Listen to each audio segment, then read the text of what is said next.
অল্প জলে Aedes virus কিন্তু বংশবৃদ্ধি করে, সেটা আটকানো খুব প্রয়োজন।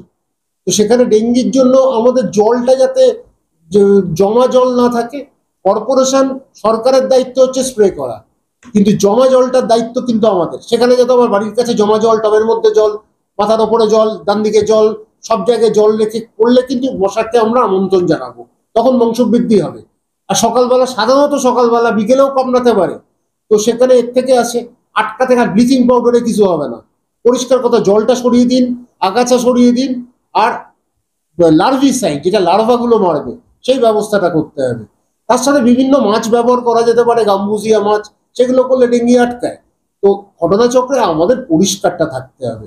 এখন আবার পুজো আসবে, তারপরে খুঁটি পুঁতবে বিভিন্ন জায়গায়, তখন ওখানে জল জমবে।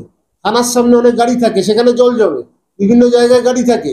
এই যে জল জমার জায়গাগুলো যদি আমরা আটকাতে পারি, জল জমাটাকে, তাহলে আমরা ডেঙ্গি আটকাতে পারবো, কমাতে পারবো। হয়তো মশা একবারে আমরা শেষ করতে পারবো না, কিন্তু একটা সময় আসবে যখন আমরা মোটামুটি মশাটাকে নিয়ন্ত্রণ যদি করতে পারি, তাহলে আমরা বুঝতে পারি ডেঙ্গির কিন্তু সংখ্যাটা কমে যাবে। এটা কিন্তু ঘটনা। এখন যদি আপনি বাড়ির ভেতরে, হ্যাঁ, মশারি ব্যবহার করুক বয়স্ক ছোটরা, আর তার সাথে বিভিন্ন মসকিটো রিপেলেন্ট আছে, বাইরে গেলে ফুল শার্ট ফুল প্যান্ট পরে যেতে হওয়া, বিভিন্ন জায়গায় পরিষ্কার রাখা নিজেদের।